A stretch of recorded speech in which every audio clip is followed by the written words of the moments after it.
good morning, and welcome to the International Mastermind Think and Grow Rich show.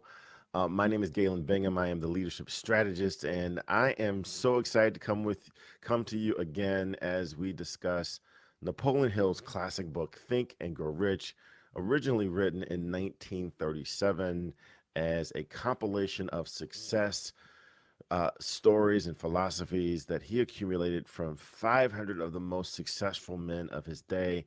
And we get the benefit of reading this book and understanding those principles and leveraging them in our life and in our work.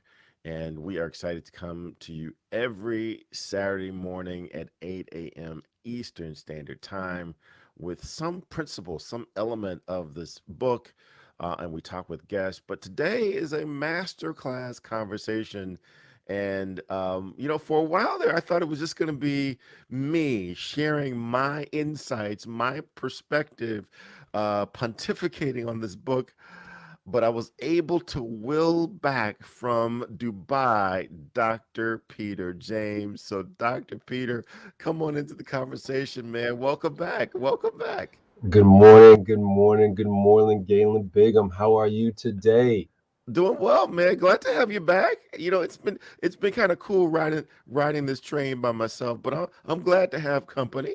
You've had the unicycle now. Now it's time to share the wheel a little bit, maybe add another seat. I'm glad to be here. Yes, I've been traveling a little bit there, Galen, different time zones, but excited to be back as we delve back on into Napoleon Hill's phenomenal work, Think and Grow Rich, specifically Chapter 6, Organized Planning.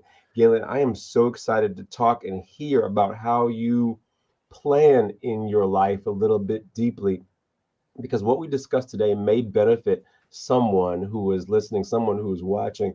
And I'm hoping that some folks jump on into YouTube in order to participate, to ask questions, but also to share how you exercise organized planning in your life as well. So we're going to have a great show. I'm excited. What have you been up to there, Galen? Man, I'll tell you, this has been a great couple of weeks. We've had some amazing conversations. Nice. Just we brought in Wyman Winbush Ooh, was here with us sharing his wisdom, and the wisdom broker never ever ever disappoints. So it was great to have him. Mr. Baptiste was part of this conversation, and he shared what he's done to leverage these principles in the businesses that he's run, and just the guests just continue to bring this conversation and these principles alive. Today, obviously, we're going to be closing out this conversation on organized planning. So, yeah, we're going to invite you to take part. We want this to be a conversation. So, definitely leave comments in the chat. And we may even give you an opportunity to join us on screen and actually be part of the show with this being a masterclass conversation. Thank you for joining us. I see Ms. 446 Smitty. Renetta Gordon, she's been hanging with us pretty tough throughout this nice. chapter. So definitely be sure that you're in this conversation and share this link with two or three people who you believe need to hear this conversation. It could be someone who is always talking about how to make their lives better. It could be just someone who's always complaining. And if you're tired of hearing them complain about things not going right, just send them the link and just say, hey, look, either do it or stop talking about it. I really don't care where you fall, but you're not going to continue to complain about things not working in your life and not doing anything about it.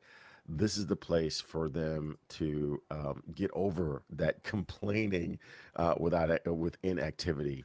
So yeah. So before we get into this masterclass conversation about organized planning, because Dr. Peter, you do a number of different things, man. You're a professor. You've got some entrepreneurial efforts with coaching.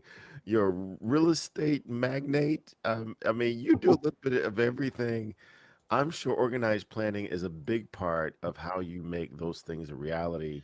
Without a strong plan, then again, you would just be talking about doing this someday, but you're actually making these happen. I would love to hear how important organized planning is to you.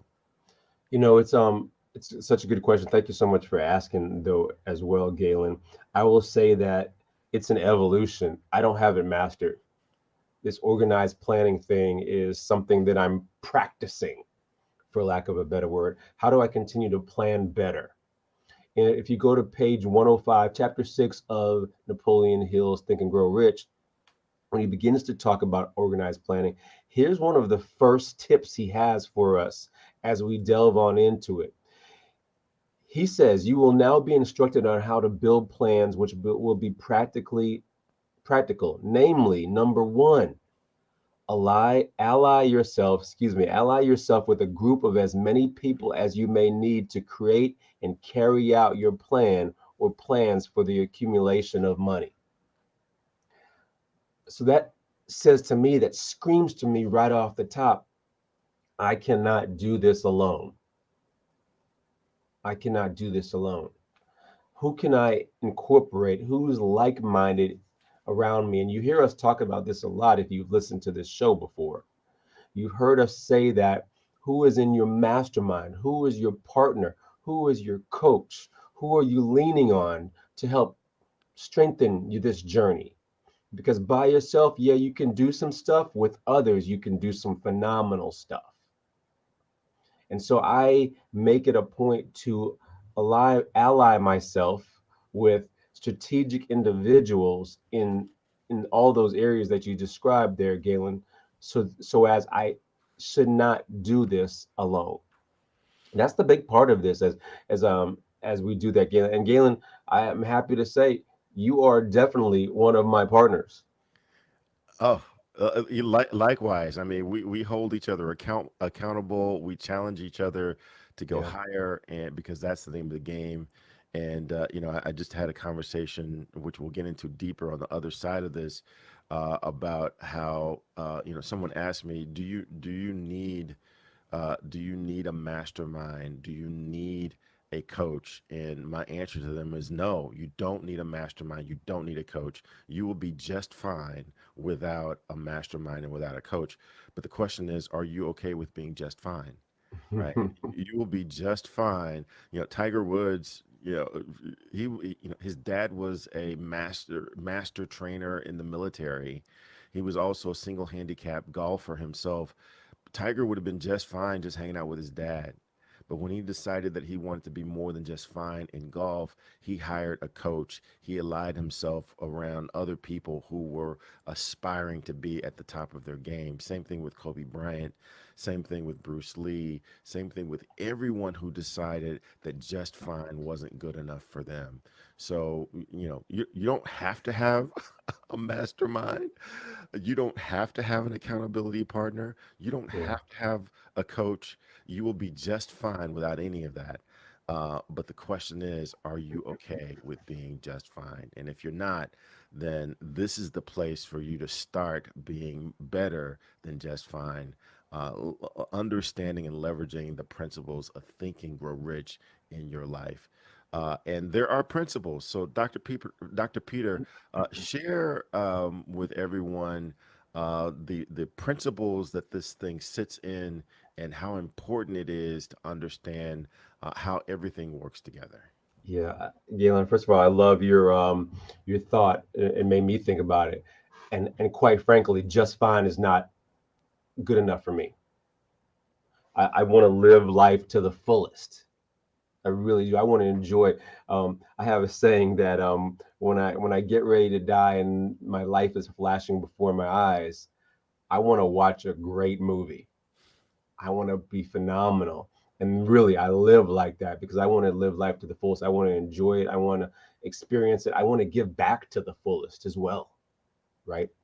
Napoleon Hill in this text that we analyze on a regular basis talks a lot, gives us the recipe to a certain extent on how to live life to the fullest, not just from a financial perspective. So some of you who see this title, Think and Grow Rich, and get dismayed because it's only talking about money. Riches is not just about wealth of money, financial wealth. It's about a rich life. And I want to live a rich life. I got to ask you, do you want to live a rich life? And if you do, take a listen to this video really quick. He's going to talk about these principles that we dive into on a regular basis. Let's take a look. Number 1 is desire. Napoleon Hill said that everything starts with a burning desire, a compelling reason for doing what it is we do. Step 2 is faith, having belief in our ability to attain that which we desire. Step 3 is what we call autosuggestion. Autosuggestion simply means being very intentional about the things that we are pouring into our thoughts, into our brains, and into our consciousness. Our brains, our minds will receive everything automatically, but we have to work extra hard to make sure that the positive things are what we are feeding ourselves, because those positive thoughts are going to turn into positive actions. Step number 4 is specialized knowledge. No one person knows everything, even about whatever their particular area of expertise might be. And the value of the mastermind principle is using the specialized knowledge of other people. Step number 5 is imagination, the workshop of the mind. Everything starts with our imagination and our thoughts, the burning desire to transform those thoughts into our reality. In order to do that, we have to take a look at step 6, which is organized planning. That is how we crystallize our desire into action, organizing ourselves. Having the thought and not acting on the thought isn't going to get us anywhere. We have the thought, we go through the organized planning to transform that thought into action. Step number 7 is decision. What Napoleon Hill said is the mastery of procrastination. Napoleon Hill said that the antidote to procrastination is simply to make a decision and then move on that decision. Step 8 is persistence. We have to have a sustained effort which is induced by our faith in order to achieve our goals. One of Napoleon Hill's books I love, even the title, 3 Feet from Gold. Those people who became rich during the gold rush in the Wild Wild West days didn't do that because they were necessarily smarter or had better information than anyone else. It's because they stayed just a little bit longer. Sometimes people left when they were just literally 3 feet from gold. So hanging in there, being persistent, is step number 8. Step number 9, the power of the mastermind, the driving force. None of us can accomplish anything on our own. Everybody, I don't care who you are, from the most prominent person to the person who might be considered the lowest on the totem pole, everybody has someone who helped them get to where they are. And the power of the mastermind is being able to use those influences around us, use the thoughts, use the knowledge, use the exploration of other people to help us in achieving our goal. Step number 10, the mystery of sex transmutation. This title can be a little confusing, but essentially what the mystery of sex transmutation means is that we oftentimes in our society think of sex as being purely physical. It is absolutely physical, but what Napoleon Hill teaches us is that sex also has an emotional element, and that sex is the strongest of our desires. That if we can take our sexual energy, transform that into positive, creative influences, it can propel us to new heights. And so we spend quite a bit of time talking about the mystery of step 10, which is sex transmutation. Step number 11 is the subconscious mind, which Napoleon Hill tells us is the connecting leap between our human mind and the infinite intelligence, the source of all thought, the source of all creativity. Conscious mind, we spent some time talking about how we use that through the influence of autosuggestion and what we're feeding into our mind. Step number 12, which is the brain, the broadcasting and receiving station of thought. Final step number 13, the sixth sense, the door to the temple of wisdom. This is the final step through which infinite intelligence may and will communicate voluntarily without any effort from or demands by the individual. The principle is the apex of the philosophy. It can be assimilated, understood, and applied only by first mastering the other 12 principles. Yeah, so I have to ask everyone, now that you've seen the principles a little bit, heard us talk about being just fine. I got to ask everyone, is just fine enough? Is just being fine enough? And if it is, or if it's not, what does organized planning look like in your life? I would love to hear a little bit about what that looks like for some of you who are listening, some of you who are watching. What are some small things you do to organize and plan your day, your week? And again, that's a good question for us to talk about a little bit, what that looks like for us on a daily, a weekly basis. You know, how do we approach the day? How do we approach the week? Let's start with you, Galen. Yeah. I mean, we can get really, really tactical.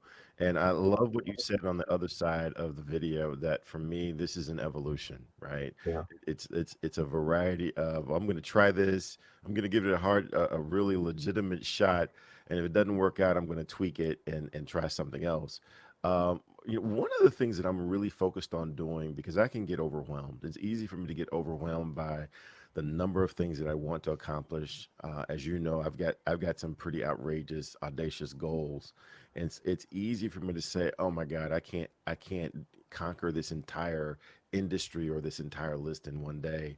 So one of the things that I do pretty religiously is I pick three things that I'm going to do today, right? If Mm, I do nothing else, I'm going to do these three things. And I try to make sure that those three things are significantly moving towards my goals, right? It's easy for me to just kind of step into my day and let my inbox manage what I do. And and my day is just fine when I do that. But I find that at the end of the day, I haven't moved substantially closer to these bigger goals that I say that I'm trying to accomplish. So I've got a list of 10 major goals I'm trying to accomplish throughout the year, and that each day I try to make sure that I'm doing three things that's going to move me closer to accomplishing those goals. Like I said, as opposed to just letting my inbox rule my day. So I got to come back and ask you the same thing, man. yeah. What can I steal from you that you do in order to be organized in your planning on a daily basis? One of the first things, first things I want to mention, you mentioned as well, our inbox. Ooh, our email, right? Some of us live and die by our email, meaning that we feel like if it comes in the email, we have to address it right then. That's the priority in life. And so we live by our emails. We don't organize our emails. We just live by our emails. Literally, I talk to so many organizations, so many individuals within organizations, and you know, many of us find ourselves responding to emails late into the evening on our phones, on our laptops, on our desktops. We got to get back there because if it's there, it's making us feel uncomfortable. But really, is that allowing you to accomplish your goal, or are you just putting out everyone else's fire? Yeah, I said it. Are you putting out everyone else's fire, or really getting beyond your just fine, as I mentioned earlier? Right. So actually, one of the things that I've really done, and this is actually a help from my assistant there, Galen, is that to organize my inbox so that it's not just there with all these emails popping in, that it's organized very strategically. And as I look at it a little bit, I have inboxes for the urgent stuff, the follow-ups, the stuff I need to schedule, some invoices I need to pay, some it's very strategically detailed to organize. I'm organizing it so that the stuff that really is urgent, and even the stuff that's really urgent, no one, no, there's no house that's burning down right now. So this is the stuff I need to address quicker than the other stuff. But in your inbox, is everything just quick? Huh. And that's something we all have to think about. And Galen did a great job of spurring my mind to think about our emails, which we live by. And if you're like me, I won't even talk about how many different email accounts I have. That's a whole nother conversation. However, I have to ask everyone, as you think about, as you reflect on your email, what does it look like? Galen, what does yours look like? Yeah, well, my email is atrocious. I'm just gonna But you really do have me thinking about how I approach or how I attempt to approach this organized planning because Yeah, I actually started with, and we're going to talk about this annual meeting and this process that Ann McNeill has created, the McNeill factor. But I really, the first time I saw that, I really took that to task. And I start with, I've got a definite chief aim in life. I've defined what I want my life to be about when it's all over said and done. What am I trying to accomplish? yeah, And based upon that definite chief aim, I've created 10 objectives, 10 goals that if I'm successful with each of those goals will lead me to accomplishing that definite chief aim. And then for each of those 10 goals, I've broken it down into what are some sub goals that I can accomplish to help me realize each of those 10 goals. So it's almost like it's a stair step, it's a staircase leading to what I want my life to be about. And I've even gone as far as to create a tool, a hot sheet tool yeah, that will create daily tasks or scheduled tasks for me to accomplish. That if I can accomplish these tasks by the date that I've designated, then then it will hopefully lead me to, or probably lead me to, accomplishing everything that I've planned my life to be about. So that's the way I've tried to build this thing. And like I said, this thing is an evolution. I love the way you introduced that yeah. concept because some weeks I'm really good at it, some weeks I'm not. But that allows me to sit back and say, as I said at the top of the session, it allows me to say, okay, let me look at this list. Let me pick three things that I can accomplish relative to this list that will take me down the path of achieving my chief aim. So I don't know if that's right or wrong. I don't know if I'm doing it or not, but that's what I'm attempting to do, and those are the systems that I've put in place because without a system, again, I'm letting my inbox rule my life as opposed to my plan. What are some things that you seem to have success with leveraging? Yeah, I gotta go back to that and your question that you asked earlier about what I do on a daily basis. You gotta plug that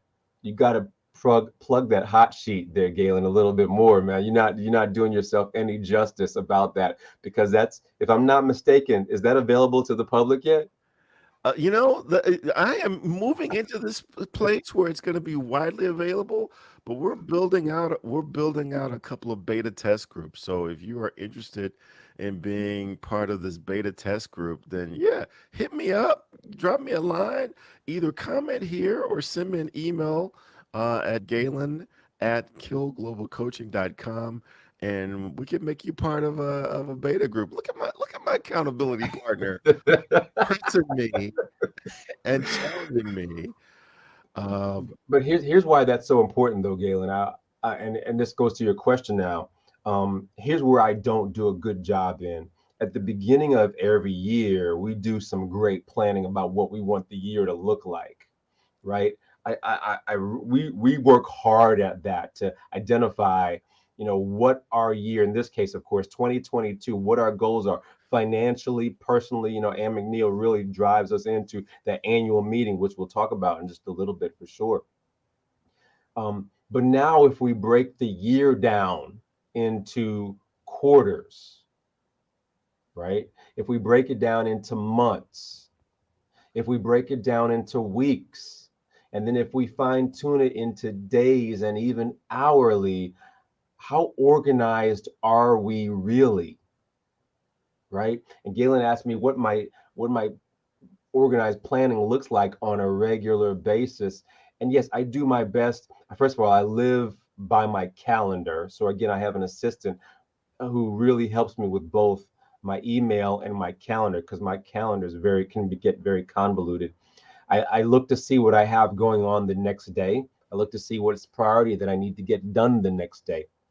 And to Galen's credit, I don't want to add too much stuff to say I'm going to get 10 things done the next day, because that's unrealistic, right? So I have a small list of 3 to 4 things. I try to keep them kind of small, but it's somewhat impactful. I say kind of small that they're not taking up hours and hours of time, but some things that I can really get done that will go a long way. From my perspective, I try to hand off to my assistant as much as I can so that I can be more impactful for the things that I really love to do. For you, what does that look like on a regular basis? How are you planning? I love how Johnny Lloyd said it. How are you planning the night before or even the morning of that day, right? In preparation for your day? Or are you just getting up in the morning and looking at your email, looking at social media, and just kind of letting the day take you?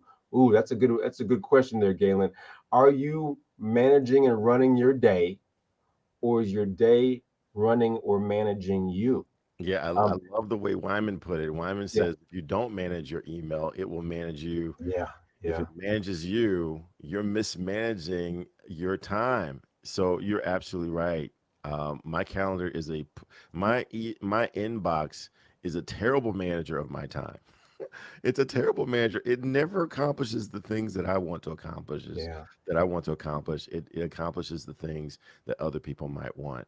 One of the things that I learned very early on, right after school. I ran into this guy, and he was an executive coach. I didn't know what that was, but I signed up to work with him, paid him a crazy amount of money on a monthly basis. But one of the things that he shared with me, as I started getting more and more responsibility in corporate America at the time, I was doing just what you were guarding against, Peter. I wish I'd known you then. But I was letting my calendar, I was letting the urgent rule my time.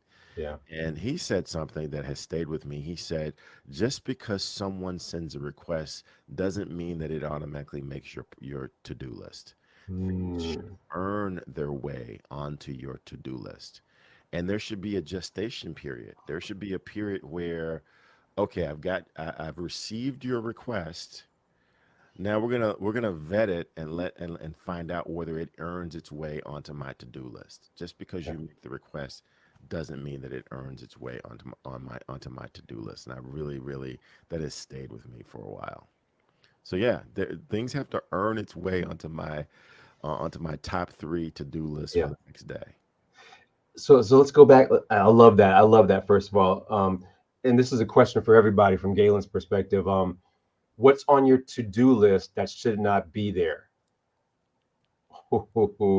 Right? What's on your to-do list that probably should not be there because you have other priorities? And this is a great conversation because it forces me back to your hot sheet there, Galen. Um, I need that to remind myself of the goals that I've given myself for the year. I need that regularly because I can get caught up in the day to day and forget about the big picture. Is anybody else like that except for me? I just want to hear because it's quiet in the chat. Is can anybody else? Does anybody else get caught up in your day to day and forget about the big audacious goals that you set for yourself for 2022? And I wonder what it would look like if those steps to get towards that goal were added to your day to day instead of you having to go back and realize, I didn't realize, I forgot I said I was going to do this year. Yeah, I wonder hey, what it looks like for our audience. Dr. Peter, I'll add to that while everyone is typing in the chat. Yeah, Uh, yeah. Big audacious goals don't accomplish themselves. As a matter Mm, of fact, if your big audacious goal will just accomplish itself, it's probably not big enough. mm, So those big, massive, game-changing goals that we usually tag a word on the end of those big goals. We usually say, I want to accomplish this big, massive goal that will change the world. And we usually tag on the word someday. at the end of that. And it's even hard for me to say because I cringe every time I hear someone say someday. But those big someday goals, they get accomplished when you put effort, structure, systems, and focus around accomplishing them. They don't accomplish themselves. They remain in that someday category. Um, so, gosh, Wyman is saying yes, a combination of shiny object syndrome and squeaky wheel syndrome. Oh my gosh, is there anyone else who suffers from shiny object syndrome or squeaky wheel syndrome? Uh, But I also love how Renette has says I use Monday mornings to plan my week. I also take time to plan my month and quarter before they start. That's so awesome. I love it. I love it. And this is for Renette and for myself. We plan it. Do we execute on it? Ooh, right? Do we execute on it? Because plans are just plans. But are we do we do something? Are we really taking action? As I speak a lot, and I've been talking a lot about awareness. Once you are aware of something, what then? What do the actions and the behaviors look like thereafter once you are aware of something? Because awareness is just the thought, the perception. What then? What then? yeah, I want to go back to something that you that you highlighted at the top of this conversation is where is where Napoleon Hill talks about one of the first steps is to ally yourself with a group of as many people as you need for the Yep. creation and carrying out of your plan. That sounds like accountability. And so my question is, how important is accountability? It's one thing for me to say, this is the chief goal that I'd like to accomplish. These are the things that I want to do to lead to that chief goal. I can set up all kinds of systems for myself and say I'm only going to do these three things today. But if I don't have someone like a Dr. Peter James who's going to ask me, okay, Galen, how did you do with executing those three things? What else can you move off of your plate to get more focus? I'm probably going to shift back into that shiny wheel syndrome that Wyman talked about. How is it just me, Dr. Peter, or do you find other people kind of rely on and need that accountability to Oh make my it? goodness. It's going back to the comment that I made earlier. We cannot do this alone. No, let me rephrase it. Let me phrase it how you said it. We can do this alone. We'll be just fine by alone. But if just fine is not good enough for you, who is strengthening you? Who is sharpening your saw? Who is collaborating with you? Who is partnering with you? Who can you bounce ideas off of? Who can you say, hey, I got a thought here. What do you think about this? Am I off base? Who is who is that individual for you that holds you accountable as an adult? As a kid, we think of our kids and we are our accountability partner to our kids, right? But as an adult, who are you seeking out to be that accountability partner for you? And don't just say, oh, it's my wife or it's my husband, and they're not doing the job. Yeah, I'm gonna call everybody out on that. Don't just say it's my wife or my husband and they're not doing that job for you. They're not playing that role for you. And if you know you need even more than that, who is it for you? And how are they holding you accountable? Well, hey, And if you get to call some people out, then I'm gonna add some fire to that. yeah, yeah, yeah. You could have some people in your life that's holding you accountable, but you haven't endorsed it, so you're not really paying attention. Your spouse is saying, "Look, you need to go do these two things if we're actually going to make this happen," but you're not listening to them. You've got to endorse and be on the same page as someone trying to help you accomplish these goals. That's why Napoleon Hill talks about finding like-minded people who are Mm, pursuing a similar goal. They don't have to be pursuing the exact same goal, but they have to be like-minded, pursuing a similar goal. And you've got to endorse that. You've got to sign on for that. That's why our bosses and our managers can tell us to do all kinds of things, and we'll kind of half do them, but we won't get fully invested because they're not there. We don't endorse that. We let the paycheck be the only reason that we're going to do these things that they're asking us. It's got to be something that you want to do. I don't know if I stepped on any toes with that. no, that's good. That's good there, Galen. I love this one by Mr. Burcorp LLC came in and said, I received my letter to self from the annual meeting, and I can't believe how it came in my face that was. I have to guard against being busy versus moving on purpose. Love that. Galen says planning without action is futile. Action without planning is fatal. Fatal. Yeah, that's Cornelius Fitchner who said that. So yeah, love the comments that are continuing to come in the chat about like-minded individuals. I called out everybody, especially some people will say, yeah, my wife does that, my husband does that for me. Do they really? I'm thinking about my wife. My wife will challenge me, but and I'm going to be very transparent with everybody. She's not challenging me like Galen challenges me. She's not challenging like others in my mastermind group challenge me. She plays her role. And actually, I tell you what she challenges me the most on, Galen, is because I'll get carried away with my work and my business life and all those things that you described earlier. And she'll say, hey, don't forget, you got a family here that you need to take care of. Right? So she keeps me honest from that perspective at all. She says, why aren't we on that to-do list, Mm, on the priority ahead of everything? And that's like a gut check right there, right? yeah. So, yeah. Well, then your wife will never ever talk to my wife ever because my wife is doing some of the similar things, but she'll also say, "Okay, you need to rest. When are you resting? Mm, Where's your recreation? What yeah. about your health? When's the last time you had a physical?" And I'm Mm. like, "Hey, wait a second. You're not my accountability partner. What are you doing here?" But again, we have to endorse those things.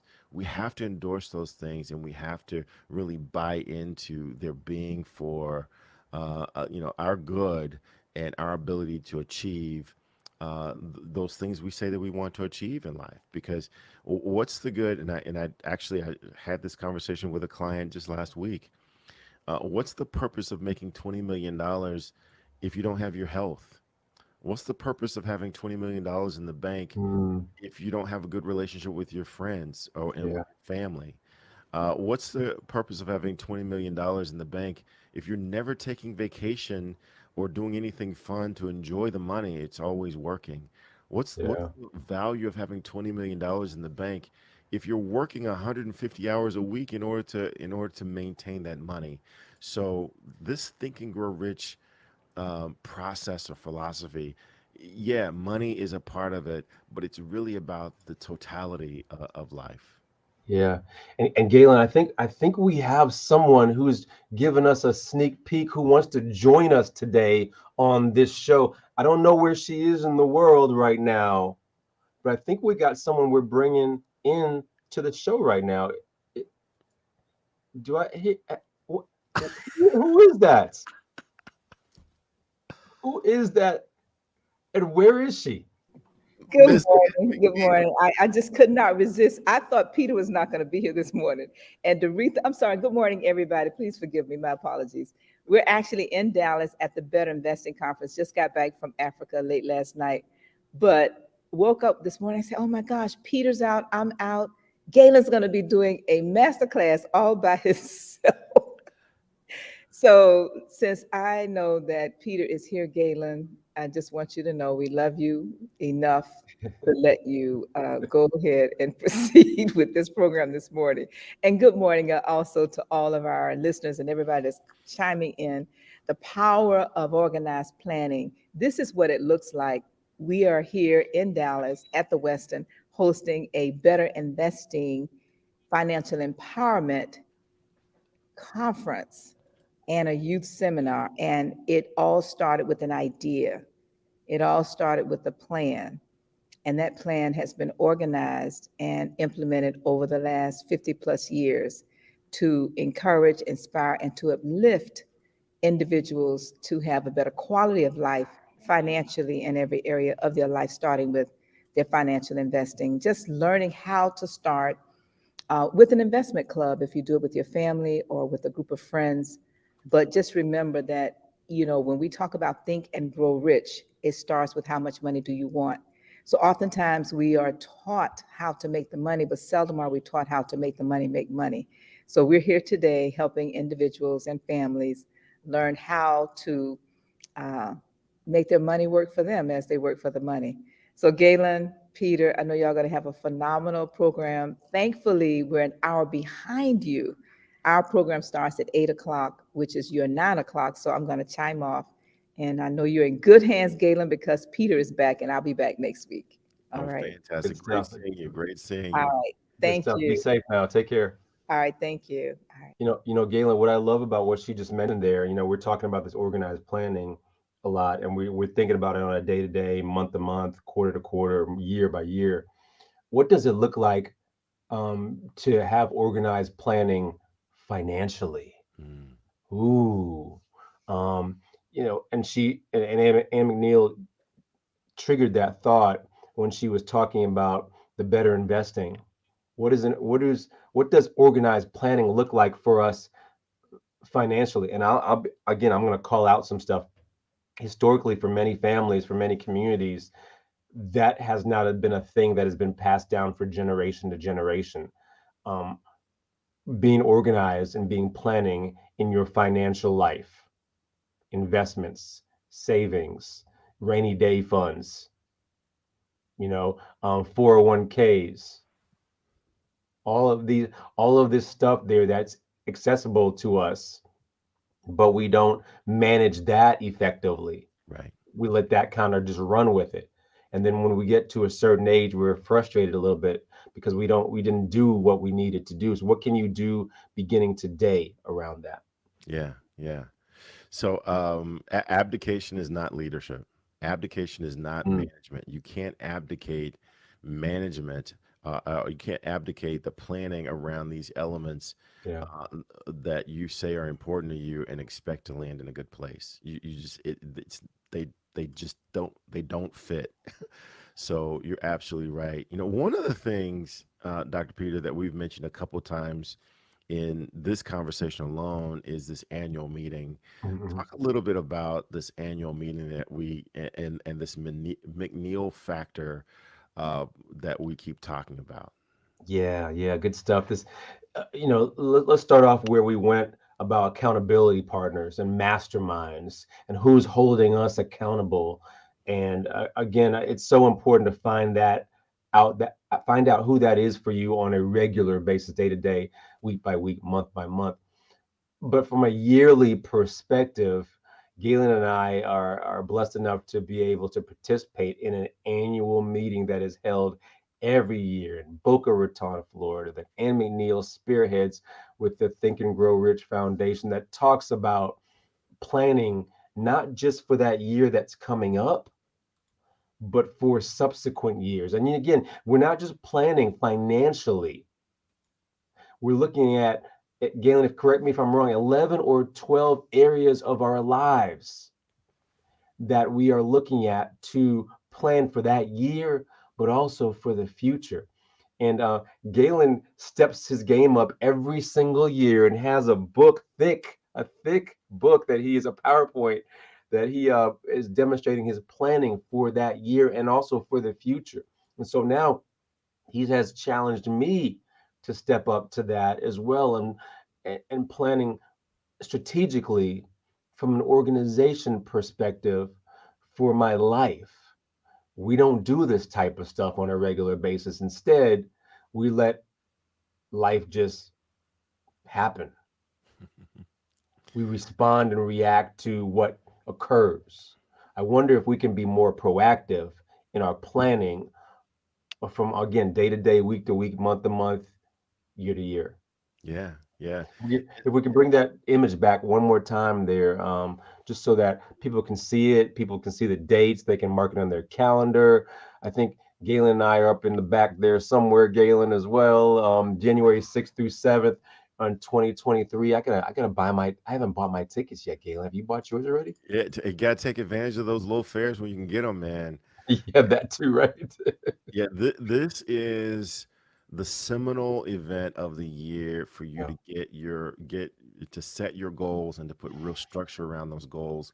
And Miss Ann has you plan in 10 areas. The first being spiritual, family, financial, health, educational, personal development, Hmm. business and career, recreational, civic, and creativity. You gotta build your plan for making each of your goals a reality in all 10 of those areas. And I'll tell you, the first time I came, I was really proud of my plan, but it was all heavily geared toward career and business. I had a very detailed career and business plan, but I didn't have anything for family. Back to what your Yeah. wife's comments. I didn't have any plan for my family. I didn't have any plan for recreation. Back to my wife's comments. I had kind of a plan for civic, kind of a plan for education, no plan for health, sort of a plan for financial, but I'm gonna tell you, that was one of those things that I just kind of said it and I forgot it, right? I was just kind of expecting magical things to happen. And then I had really no plan for spiritual. And Mm, it was that first year that really challenged me to really put as much effort into planning for all elements of my life as I put into planning for a business's strategic plan. If a business or a client asks me to build a strategic plan for them, I have no problems doing that. But when it comes time to building a strategic plan for myself, I was lacking. And that's what that first meeting highlighted for me.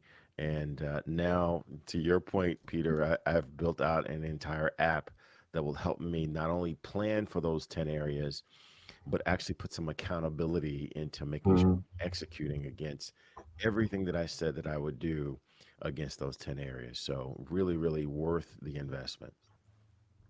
Yeah, such a good stuff. You also triggered something in me for our health. How are you, how are we planning? How well of a job are we doing planning our health? Mm, And not just exercise, right? Our diets. What are we before you go to the grocery store? I'm hoping you make out a list. But now we do that. That's easy to do, but I wonder if we can be more strategic around that list that we go to the grocery store so that we can make sure that we are picking up only the stuff that is going to benefit our bodies and not just picking up stuff to pick up stuff and sticking to that list. It's one thing to have the awareness. The actions and the behaviors have to follow suit. Now, are you sticking to it? Are low, doubling down on those chips and those snacks? Am I calling somebody out, Galen? Or oh my gosh. am I getting am I hurting people in their hearts? But this is a thing though. I hear I'm gonna make a I'm gonna be self deprecating to a certain extent. So I had my measurements taken yesterday, and it was from a guy who was fitting me for a suit, and he said, "Oh, last time I got fitted for a suit was 2019. We've had a pandemic since then." He told me, "Yeah, you put on 2 inches around your waist." Oof. Right. So, how can I? Yeah, it really was a gut punch to me, and um, just horribly. But now, based on even this conversation, I got to do some organized planning here. Yeah, I mean, those things never accomplish themselves. They never ever accomplish themselves. And I think that this conversation, I like the way that we've gotten really tactical around what are the things that you're doing on a daily, weekly, or monthly basis Yeah. to make this a reality. Whatever your goal is. I tell my clients all the time, I'm not going to tell you what should be important to you. I barely got my own life figured out. But once you decide that something is important to you, what structures do you put in place? What systems do you put in Yeah. place to give yourself a chance at accomplishing those things that you say are important to you? So, one of the things, and we talked about this also, one of the things that I do is I hang out with Dr. Peter. He and I connect sometimes twice a week on just kind of checking to make sure that we're doing the things that we say that we're going to do. So I would highly endorse you connecting with Dr. Peter if you're looking for some strong accountability. Dr. Peter, how can people get a hold of you, and what are some things that you've captured as ahas from this conversation? Yeah, let's start with the ahas. One of the things, I know we're talking a lot about annual meetings and masterminds and things like that. We're getting ready to, and this is for everybody, we're getting ready to eclipse the midpoint of the year, right? The end of the 6 month period and going into the second half. And I got to ask everybody, how's the year going for you? How's the year going for you? And if it's not quite how you wanted it to go, how can you shift your plans, organized planning? How can we shift our plans to ensure that the second half is better than the first? Right? So, what things do you need to begin to put into place? Some things that we've spoken about today that you can begin to put into place for the second half of the year in order to make it. And listen, not just putting it in place, but then also checking yourself on it, having an accountability partner, a mastermind, doing this organized planning and executing in order to accomplish what you need to accomplish. Again, it doesn't have to just be financially, but in various areas of your life. Honestly, for me, one of mine for the second half in the year is get down at least an inch off this waist, right? But at the same time, what does that look like for you, right? And who is holding you accountable to it? Huge. So yeah, to Galen's question, my name is Dr. Peter A. James. I am the high performance coach helping you to shift your mindset. You can find me on any social media platform, primarily LinkedIn at Dr. Peter A. James, or you can find me at shiftyourmindset.com. I'm going to ask you, how are you shifting your mindset? How, as a result of this show today, might you be able to shift the narrative, shift your mindset just a little bit to incorporate either organized planning or the accountability partner or a mastermind or that annual accountability meeting? So many gems, so many pearls. Even Ann McNeill came in and talked about the investments today. What does that look like for you in your life? Again, sometimes the needle doesn't have to be shifted a lot, but if it's just shifted a little bit, what kind of difference will that make in your life? Galen, it's a lot of stuff we spoke. I got a lot of gems today. Hey, I'm gonna put some people. I'm gonna make some people accountable here. What are some things that you took from what Dr. Peter just shared? What are some things that you took from this conversation that you're going to put into action?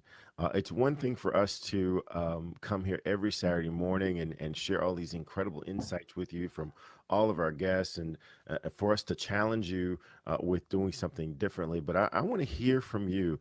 What's something that you're going to do differently, or do more, or do better?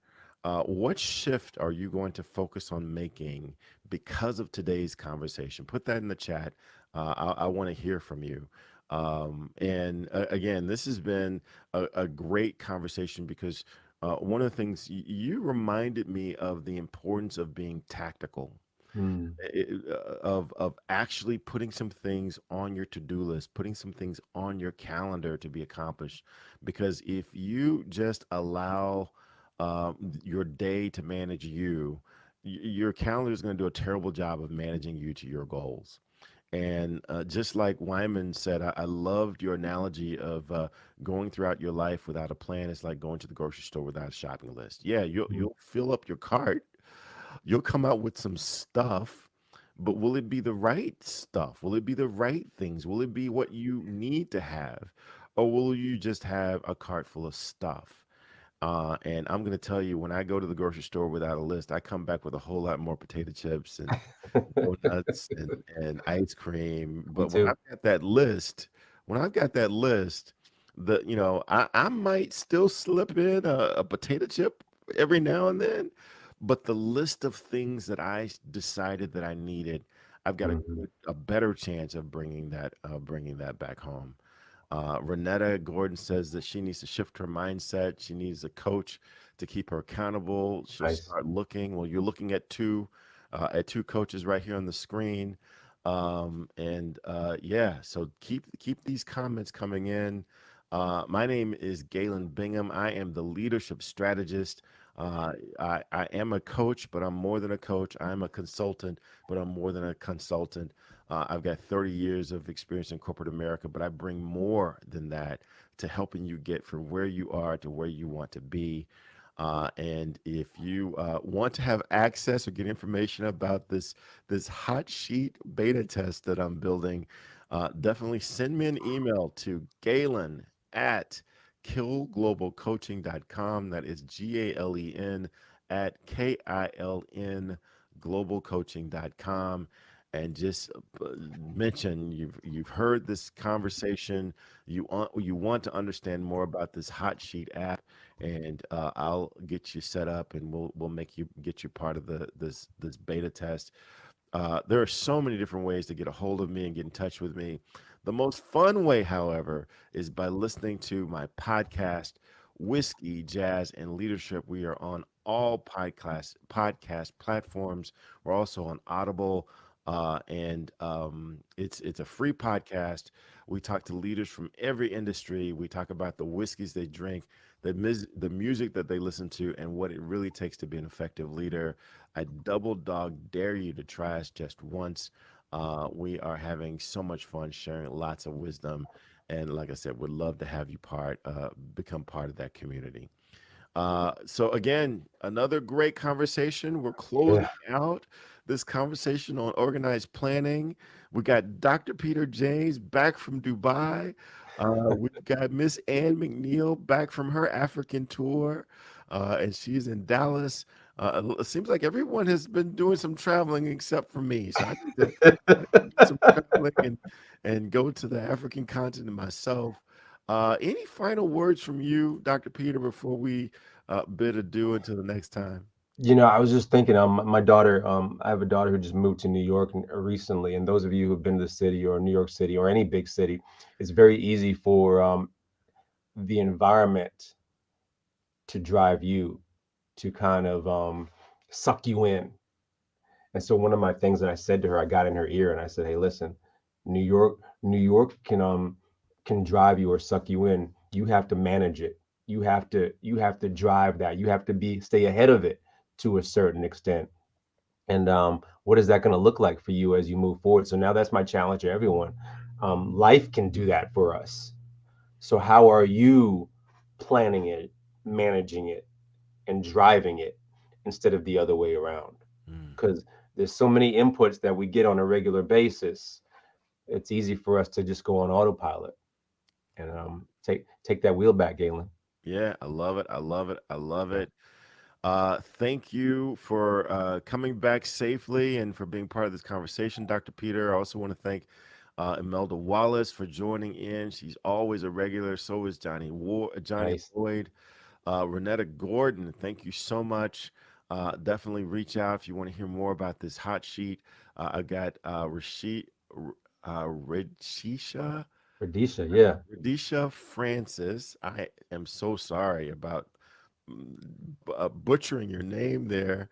Wyman Winbush, always in the chats. The Wisdom Broker is always in the chats. Burr Corp, thank you so much. Please join us each and every Saturday morning at 8 a.m. Eastern Standard Time.